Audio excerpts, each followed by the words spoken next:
What's it been, Tom? 10 hours? 15 hours? Something like that. Not long. Not long. Not long. I'm still in my prison, but last night we had a really good conversation with David Aragona. I'm sorry, rhymes with Arizona. That's what was in my mind. Regarding the Belmont, couple big races, the Belmont Oaks Derby and the Victory Stakes tomorrow at Belmont Park. He's the odds maker for NYRA, all those big tracks out there. What'd you think about that conversation last night? I thought it was very informative, and I liked some of his approaches on making the odds, and then being know that every once in a while he's got to eat crow because he blew it, because people have better information than he has. Well, yeah, that's what he said about Saratoga, that there's a lot of really connected people there. So you might want to pay attention to the early line movements at Saratoga was kind of the feeling I got from him. Yeah.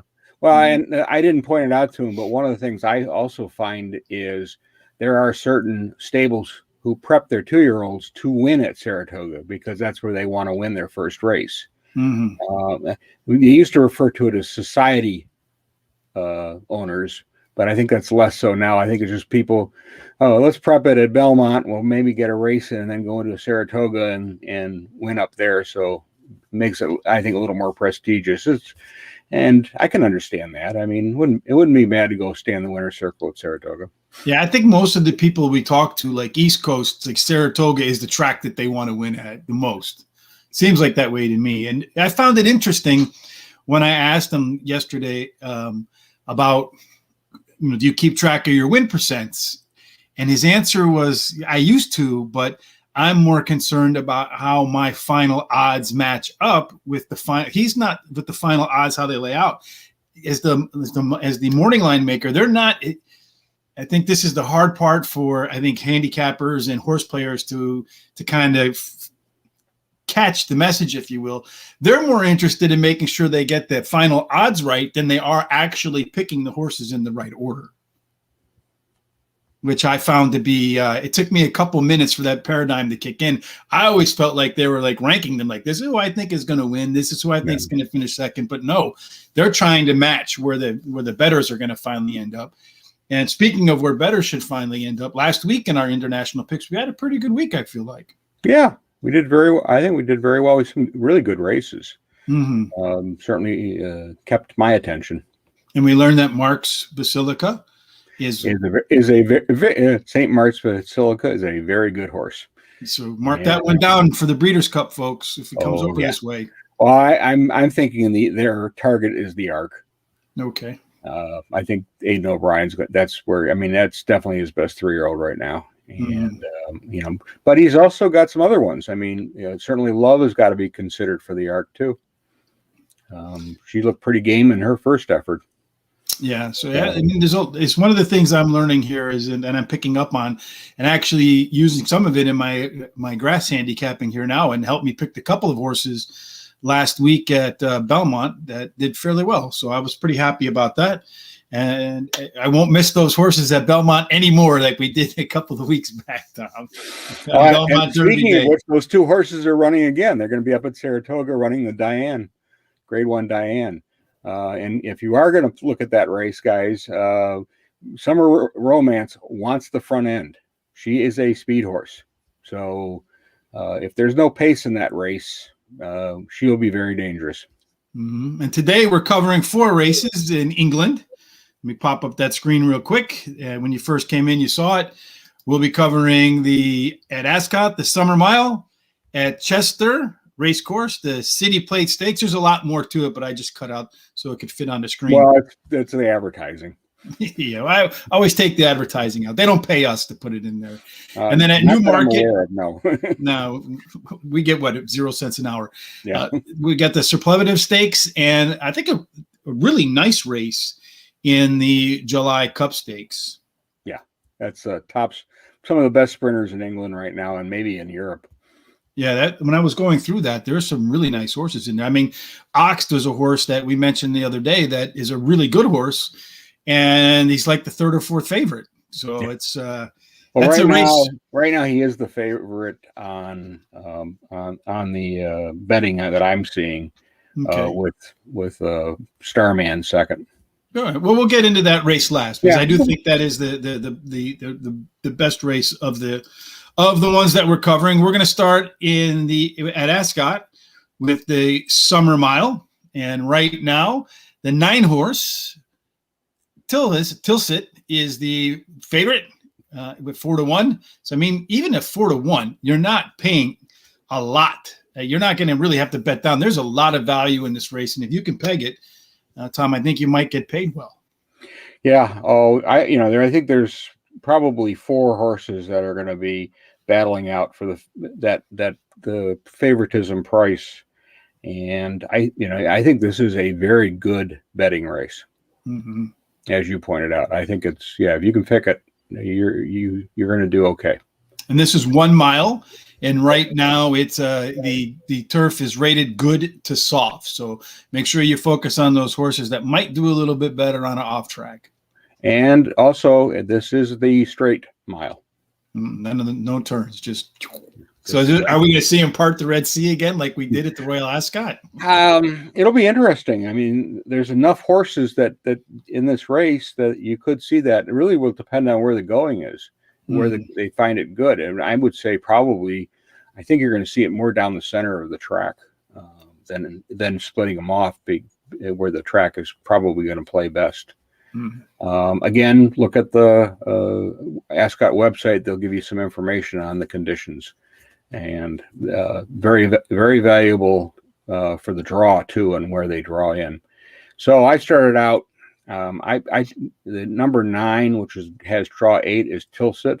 He is the favorite, sort of, because I got Sir Busker as one of the top 2. These 2 on the top.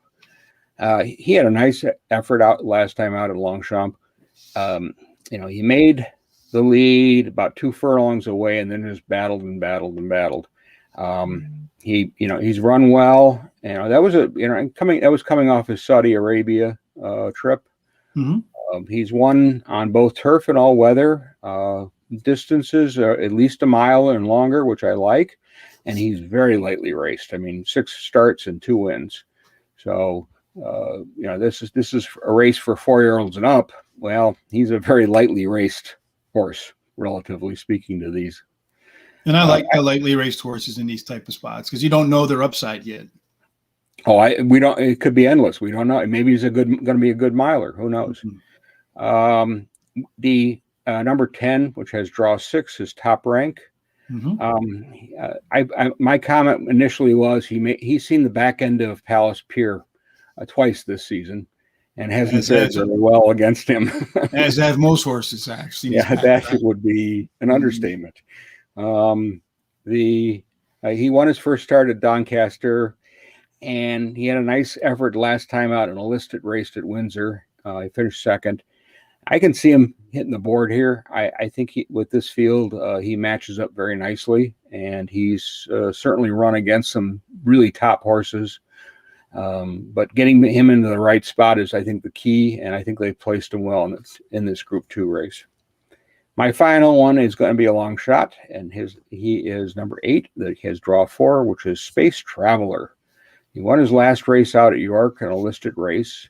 It was a 4-field race, but it was an interesting race because the front runner went out by 10 lengths.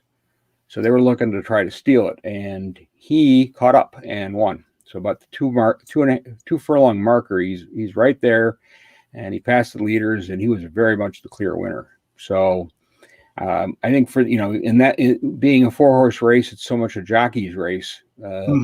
They were trying to do that with the one who went out front, and it didn't work out. So I thought that was a really nice effort considering the size of the field.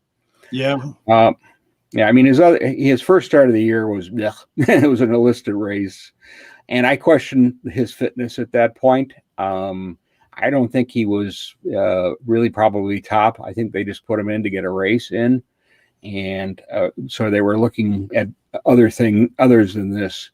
Yeah, this is a step up, no question. But I really think he's got a chance of placing them here.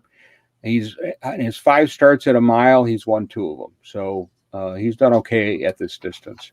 Hmm. That's amazing. I think that all the time I've been doing this now, I must be a pro because I picked a lot of the same horses you did. I have Tilsit as my top choice. He was second off a layoff in his debut. Same thing, second by like a head in his debut. Followed that race up with like a 19 length butt whooping of everybody else. I have a Sir Buster as my second pick. And it seems like this horse is he's able to do pretty well in some races. I can't read my own handwriting, but I think he's had the best of the luck at Ascot of all the other horses here. 5 races, 2 wins, and I think he's got a third in there.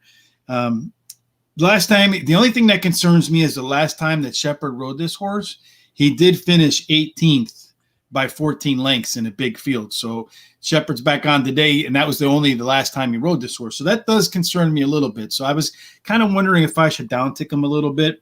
I do have Space Traveler. I think it's a hot and cold horse. Won last time out, so he hasn't gone back to back in a long time. That's why I couldn't put him near the top, but it does look to me like his most recent race was what showed some of his best form. So I think you're going to get some good price. He's the second longest shot, I think, or something like that, 18-1 right now, but there's a long way till tomorrow. And I do have Top Rank as my final choice. 6 of 11 lifetime winner, 5 of 10 at the distance. I would rank him higher, but the last time he ran a 4-race cycle, the 4th race was a bomb. That's where he's at in this cycle.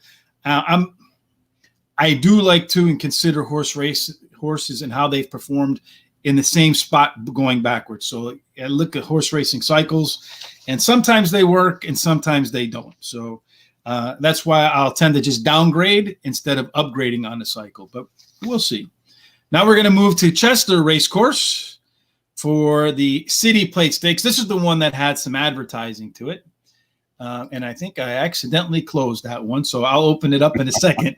Tell us a little bit about the track there. Chester is a good track. It's not a top track. I mean, but the riders there are going to be there. Some are going to be in the top area. Some are going to be more in that second tier type of racing. You'll also see, especially in this race, some of the trainers here do very well on the all-weather surface and not so great on the turf. Mm-hmm. Speaking of the turf, right now at Racing Post, they have it listed as soft. So this is a 7-furlong race. It's a little bit shorter. Is this one straight? Is this one turn? I don't know. No, this has got a turn. All right. And right now the favorite is Safe Voyage, which kind of scares me because I don't know if I have Safe Voyage on my picks. What about you? What do you have? I started out with the number 9, which has draw 3, which is Roche Colon. Mm-hmm. And I thought he was going to be the favorite in this race. He's won his last 3. Yes, it's at handicap level, and he's going to step up to a listed. But ever since he had that wind surgery in February, and then his first race out was not great on an all-weather surface at Wolfhampton. Which I don't think is a great surface for him. He has really been running well. He went back to Lingfield, which is all weather, and then after that he was winning. So that surgery, obviously there was something wrong with him, and that they seem to have corrected that issue. He's done his best running at 7 furlongs, and he's also done it well on the soft going. So I think there's a lot of upside. Just a question of can he take the next step up from the handicap divisions up to the listed races? We'll see. Mm-hmm. I do have number 6 draw 4 Safe Voyage as my second choice. 5-2 right now. Yeah, the problem, he's raced against Palace Pier and all these really good horses and everything else, and he's just not the same horse that he's been. Mm-hmm. He's got a group 2 win last year. They're dropping him down for a reason, because he does need class relief, and so they're trying to find a spot where they can get this horse to win. I don't know. The fitness is really something I question, but I did put it in. I think it's one of those deals where big favorite, finishes in the money type of situation, but doesn't win. Right. My final choice is number 4, which has draw 7, which is Kadim. 4 starts this year. Best finish was in a listed race at Salisbury, so small, lesser in that range of this kind of track. He was held near the rear in his last race, and then at the 2 furlong marker is when they said go, and he moved forward but only finished 5th. So I think he may have been a little too far back. And keep in mind, this was a Group 3 company race. So if he can put anything together, he could be right in this race. He started only 15 times. He's won 4 and he's placed 4 times. And his best races have been at the handicapper listed level. So this is the right area. He's been racing fine. So the group level, he doesn't appear to be good enough to race there. But I think he's going to be very competitive in this race. It's going to fit in here. So for me, I have a little bit different. I have a long shot by top of my list. This is the good thing about handicapping when I don't have the odds. I don't know what I'm going to pick. So it's always a surprise to me when I flick open the page and I see what I have. And I'm like, oh, what did I do there? Number 1, oh, This Is Us. And when it's over, I may go, oh, what was I thinking? This horse has raced a court. I don't know how much that holds up, but I'm a fan of horses for the course. Horses run on the Chester course, I think 4 times with 3 wins and a second in 4 races. I mean, it seems to me whether they turn, they don't turn, they like the soft, they don't like the soft. He likes the course, so I'm on the one horse. I don't know if he's actually the one horse, and he's got the one draw, which is double luck. Then I have Roscoelin as my second choice. You mentioned all the good reasons why you might want to look on this horse. I think the primary reason is of all the horses in the field, he looks to be in the best form right now. And I would suspect that he might end up being the favorite over Safe Voyage, who is my 4th pick. My second pick, so I've gone way out of order on this one, is confuse people. We're doing that now. Well, that's just how my mind works, right? I'm all confused inside anyway, and it just kind of all comes out, and then I try to tie it all back together at the end. Is Udelali, who is my 3rd pick. He ran well last time out at 7 furlongs on the turf. Seems like it's the right distance and surface for that horse. It seems like he's put his best efforts in at that area. So I'm going to go 1, which is This Is Us, soon to be What Was I Thinking? Number 2, Roscoelin, and number 9, Roscoelin. Number 8, Delali, and then number 6, the favorite is my 4th choice. And we move on now to a new course, Newmarket Racecourse, and let's see if I've deleted these races or not. This first race is kind of interesting because it's a bunch of 2-year-olds in the Superlative Stakes. You might be yelling expletives when this one is over because with 2-year-olds, you just don't know what you're going to get. No, I think that's part of the challenge of playing 2-year-olds is you're looking at potential. Well, is the potential today, or is the potential in when they're a 4-year-old? You just don't know.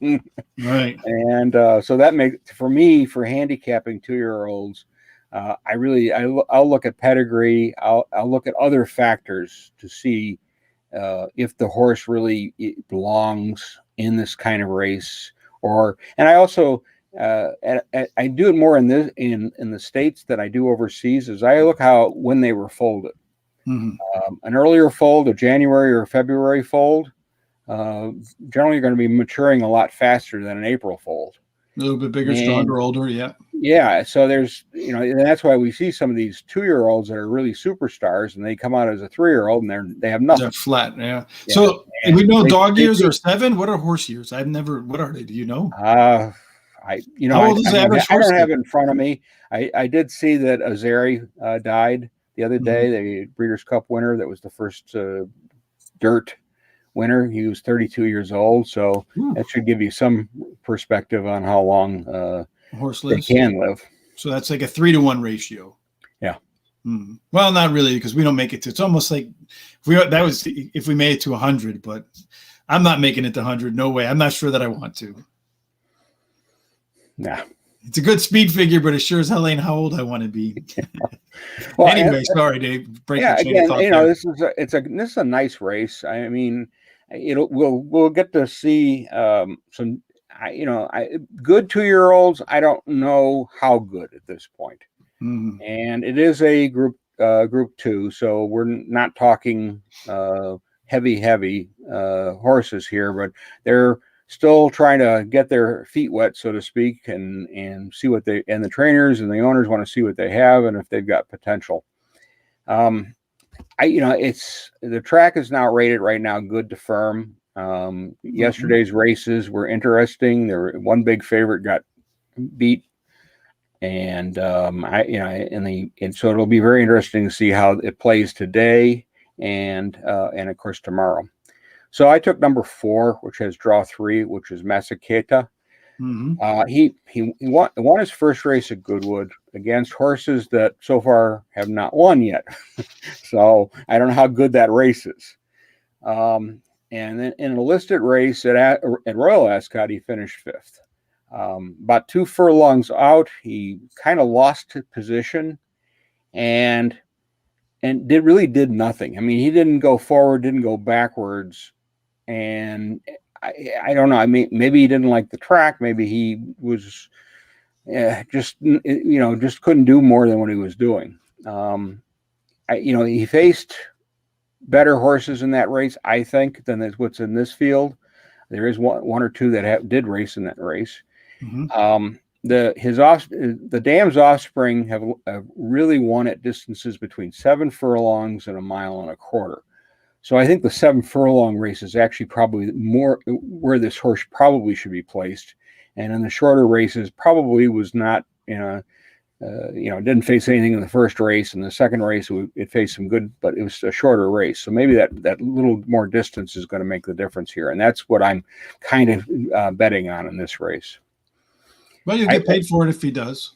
Yeah, I think so. Right now, well, yeah. Well, he's right now the 4th choice at an average of about 10 to 1. Yeah, 10 to 1. Yeah, but an 8 to 1. So there is some action at some of the bookies. So there is some interest in this horse. I took the 9, which has draw 7. That's Private Signal. He's run, I think, 2 very good races. In the first race, he faced one of the other horses that's racing in here, Austrian Theory, and he lost by a neck. But those 2 horses ran a race, and everybody else was trailing pretty significantly. It was those 2. And I think he got a lot out of that race because he came right back at Leicester and won. So, he went to the front, and I think you could easily see him going to the front again here, and he didn't look back. It's interesting that the jockey change is to James Doyle, which you're not losing anything, but Appleby's, since Charlie Appleby's got a couple horses in here, he's got he gets to pick, and his stable top one gets to pick the horse he wants to ride, and everybody else picks up the crumbs. But sometimes it's a good crumb. Yeah, right. So, he's had 2 good runs. I think he got a lot out of that first start, and I think he's going to be very competitive here, and distance should not be an issue at all. My final one is number 3, which has draw 8 as Great Max. A nice 3rd at Royal Ascot last out. He was in the rear, and about 2 furlongs, he decided he was asked to go, and he did, and he kept gaining and gaining. I'm going back. This is a useful race. I think it was, and with 2-year-olds, it's education. So they were.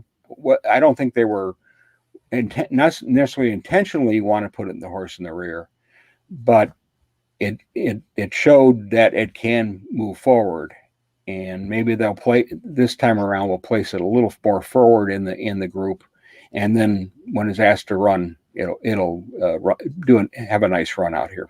Yeah, as long as it's not a Monmouth, no urging allowed. No.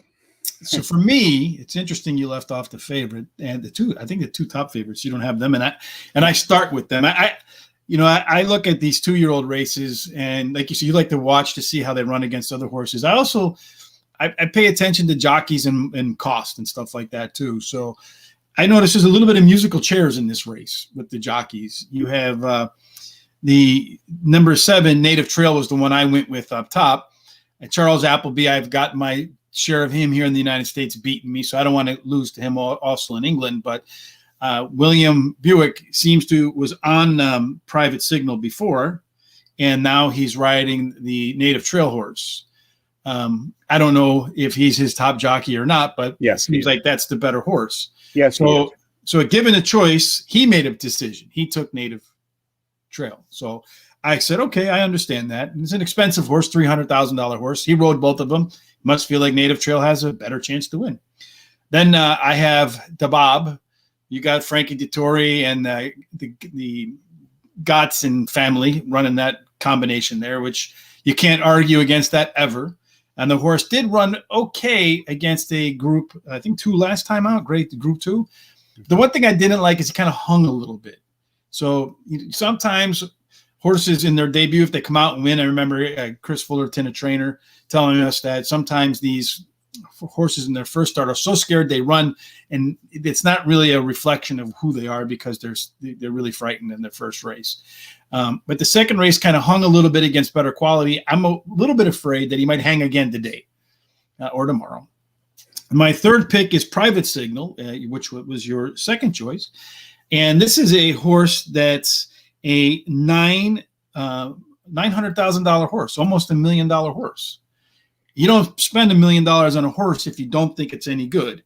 And what's interesting to me on this one is James Doyle, who's on my fourth pick, Great Max, gets off a Great Max and gets on Private Signal. So you got a little bit of jockeying by the jockeys. And I think they kind of telegraph which horses they think might be better. So for me, I'm going 7, 2, 9, and 3. Tom's going 4, 9, and 3. So if it goes 9 and 3 exacta, we're both going to be happy campers. And with 2-year-olds, if you can collect an exacta, thank your lucky stars. Well, and I think the Gosden horse will be the favorite. I think he's vulnerable. And that's why, and in a 2-year-old race, you could, sometimes I feel like you got to get a dartboard and throw a dart at it and see what happens, because you just, we see these, 50 to 1 shots win. And we're like, okay, where did that horse come from? Yeah, but they're very unpredictable. I mean, I don't really like that. Of all the races, the 2-year-olds are probably my least favorite because they can look like world beaters one day, and the next day it looks like, they should be retired on the farm as a pet, not a horse race. Well, and remember 20 plus years ago, 2-year-olds in this country were mainly run on the dirt. They weren't run on the turf. Mm-hmm. When they started running on the turf, there were handicappers really scrambling because they were not used to seeing a 2-year-old on the turf. And so other factors began to play in there.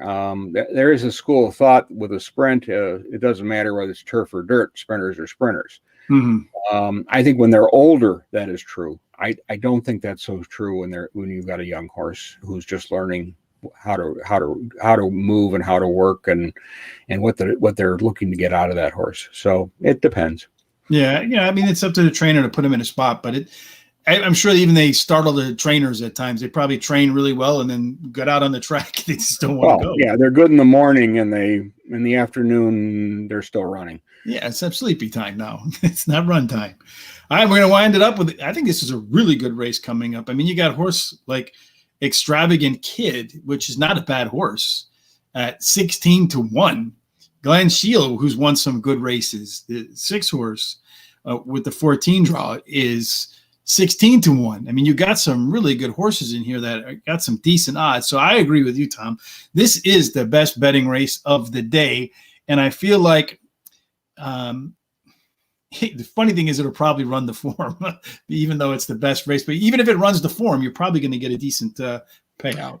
Yeah, I think the bettors are, and like myself, are going to be going in more than one direction in this race, just because of the talent that is here. And certainly these are some of the best sprinters in Europe right now. And, up even ones that are in the middle. I mean, as you said, Glenn Shield, here's a grade 1 winner. I mean, a group 1 winner. I mean, this is a good bunch of horses.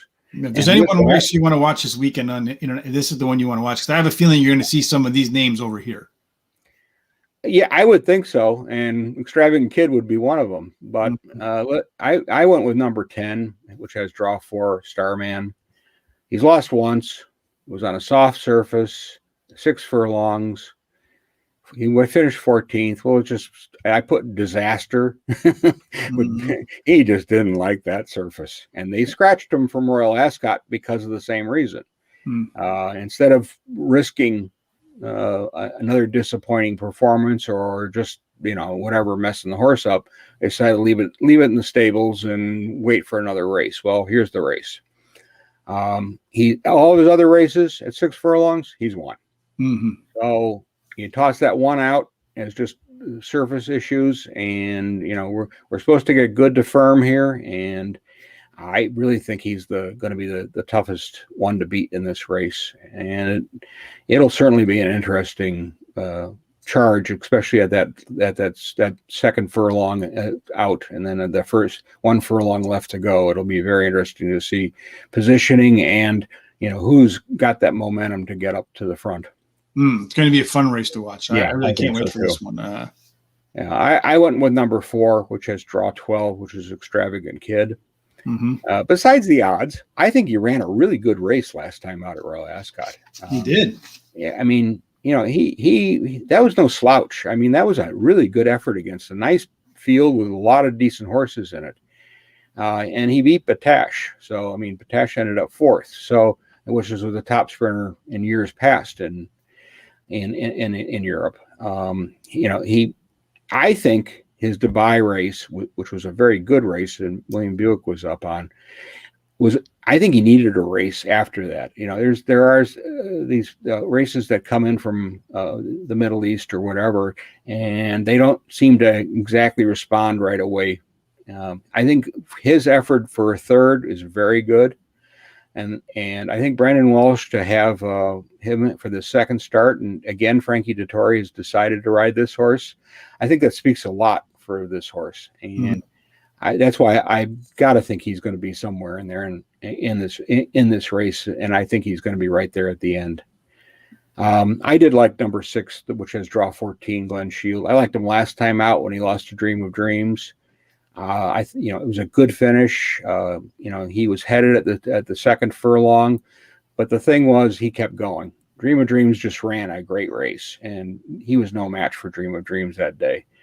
But remember, this is a horse that's a Group 1 winner. He likes different types of footing, so he's done well in that. And his record at 6 furlongs is 8 runs, 4 wins, and 3 places. That's not bad. No, just missed once. Yeah. Yeah. So, I mean, he's out of the money and out of the placings once. So, I mean, to me, you got to seriously consider this horse game. He's run some game races, and I think having Holly up is not going to hurt any either. She seems to be matched up very well with this horse and is getting a lot out of him. Yeah. Well, with 19 horses in the field, there's going to be a lot of good horses that don't run into money here today. Yes. I mean, it's just, I started off by talking about Extravagant Kid and Glen Shield, and you're talking about 2 of the horses that are, bottom half in the odds. I mean, they're middle of the odds, but you're looking at Glen Shield 16-1, Extravagant Kid 16-1. Those are some good horses that, in a lot of races over here, they're going to go off 4-5. Yeah. 2-1. Well, and wouldn't it be nice to be able to bet on fixed odds? Be able to put a bet now down on one of those horses, because that's good price. Great price. New Jersey is supposed to have fixed odds betting starting, so it'll be interesting to see if anywhere else in the country they pick up on that. I'm kind of curious about the fixed odds betting. In a way, I think it's. In a way, I like it. In a way, I don't, because I like the way parimutuel betting goes now, because it's kind of like the free market, right? Everybody's betting. And then, if the supply comes in, then one goes down. If the demand goes, so odds reflect the marketplace, which is good. But I feel like if you're a good handicapper, the fixed odds, you might be able to find a mispriced line and plug it in and get it. So we won't be able to do that with David Aragona, though. Not at all. No. But some others maybe will be able to do that. It's funny. I mentioned the last race that I'm going to have a what you thinking horse, because I handicap without the odds. And this time around, when I opened up the odds and took a look at it just now, I have the top 4 picks, just not in the same order. I started off with number 13, Creative Force. Again, I'm a big fan of horses for the course. You can't get any more horse for the course than racing there 3 times and winning all 3 of them. And then he's also won 5 of 6 lifetime and 4 of 5 at the distance. So 3 for 3 at the course, 4 for 5 at the distance. Kind of hard to argue with that. Starman is, I think, again, minus that one bad race on a soft track, it's not going to get that surface here. Starman is the horse to beat. Tremendous jockey trainer combination there. I mean, Oxted is when I saw his name on there, I'm like, oh, this is going to be easy. I'm just going to take Oxted. And then wait a minute, you start looking through it. It's not so easy anymore. So my 3rd pick, and then Dragon Symbol is this is a horse that's run 6 times. Last time out, he was so close to winning, they didn't even put like neck or nose. It was just like second. He was disqualified. This was the Campanella race. He actually did win. Oh, okay, so he did win. He won. He won in terms of the race, but he was disqualified, and Campanella was put up. All right, so that makes it even more. He's a nose away from making it to the finish line first in 6 of 6 races. That's it's speaking about. I mean, minus getting DQ'd, but you got to the line first, kind of like Maximum Security in the Kentucky Derby. Got to the line first, improved well beyond the Derby that he was the best horse in that field. He might have gotten a controversial disqualification in that Derby, but nonetheless was the best horse. Well, Dragon Symbol has only been beaten by a nose by one other horse in 6 starts. So that's what I said. When you look at this race, there's going to be some really good horses that end up not cashing, and hopefully none of them are mine. So Tom went 10, 4, and 6. Hopefully we're cashing tickets. That would be the nice part. Yeah, that's the most important part, right? So 10, 4, and 6. I think we agree on one horse, the 10 horse. That's it. Yep. And then I have 13, 10, 9, and 14. So that wraps up our picks for this weekend. Tom, I know that you have a couple more horse races, international, that you're going to cover in the written part of this particular segment. Yeah, we're taking. I took 2 races from Hong Kong. The season is ending in Hong Kong. They'll take the next month off, and then they come back in September. I took a handicap race, which is not the top rent, but this is like a notch below. But they're running for over $400,000. The other thing that's interesting in this race is there's a number of horses in here who have bonus opportunities for their owners. $500,000 if they win this race, $500,000 Hong Kong dollars. But there's also another kicker, which is for owners whose horses have improved over the season. And there's one in the second race that I worked on that has an opportunity for 1.5 million Hong Kong dollars. So they do some nice incentives, and I kind of wish we'd do some of that here. Yeah. Because granted they're only running on 2 tracks in Hong Kong, but it would when you got these hard-nosed claiming guys who just work and work, they did the Claiming Crown, which is nice, but even though I think a lot of the better trainers now go out and claim something so they can put it in their race. I really think in some incentives for the guys who are there and guys and gals that work at that track all the time would be very nice to see. And this is obviously something that they found very useful in Hong Kong.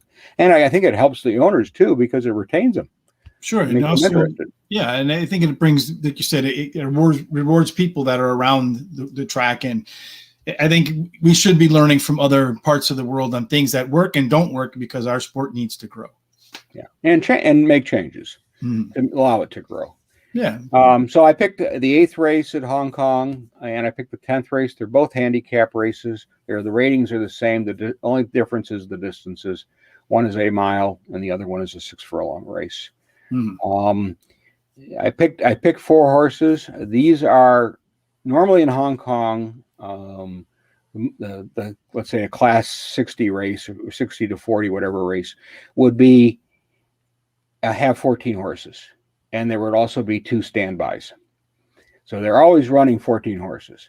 In the better races that they don't do that. They don't have so now the entries here are they're decent sized fields, both of them, but there's not that full field that you'll see normally in Hong Kong.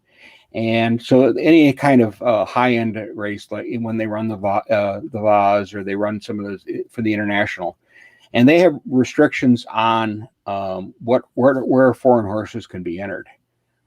So the emphasis is more local than it is bringing in. There's really only 4 races at Hong Kong that they bring in. You're allowed to enter from out. And as an example, Mogul won last year in the Vase. So definitely an Aidan O'Brien trainee that is not a bad horse. I don't think he's racing particularly well this year, but again, nice spot, pick up some nice change. So it's fun to look at these races, and if you can pick them and get some money on some of this stuff, you're doing really good, because this is tough. Well, the thing is, and I know everybody's been there, right? You're sitting at your desk late at night or early in the morning, and you flip open your account and you see they're running in Hong Kong, you're running in England, they're running in Australia, they're running in South Africa, and you're like, heck with it, I got a few dollars in my account, I'll just bet while I'm waiting. Well, we're trying to do our best to help you out with the heck I'll do it while I'm waiting bets. So, like I said, last week we did pretty well. So hopefully we'll continue to improve our skills and, to help us in a couple of months when the Breeders' Cup comes around. You see, Tom's not doing it today, but I have on my horse racing radar hat. Oh, you do have it on. There it is. Wrong one. Wrong side. It's because it's backwards on the TV screen. It's like looking I know. I keep doing that. On the screen, you're to my right. But in order to look at you, but I got to turn left. It's crazy. Right. See. So it's kind of confusing until you get used to it. But, Tom mentioned that there's a lot of other races upcoming. Let's take a look at the upcoming schedule. We have here you can see what we're looking at. There's quite a bit to choose from. The big one that next weekend is that the Queen Elizabeth. That's the Prince, whatever. It's it's in the next week. I'm sorry, wrong week. It'll be the next week after that. Okay. So it's a Queen Elizabeth on July 24th. Yeah, that's a very big race. Usually attracts a top-notch field. Okay, well, we'll be covering them, and as you can see, this is the list of July. And honestly, before we got started, I was going through this list. It's like 5 pages long. I had to delete so much of it because Tom is thoroughly prepared. But if there's something you want us to cover that is not on this list, or you just want to know a little bit more information, or you want to challenge Tom and I to see if we can figure something out, which could probably be very fun, go ahead and you can hit us up in the comment section anytime. We're here on Facebook or YouTube, or however it is you're watching.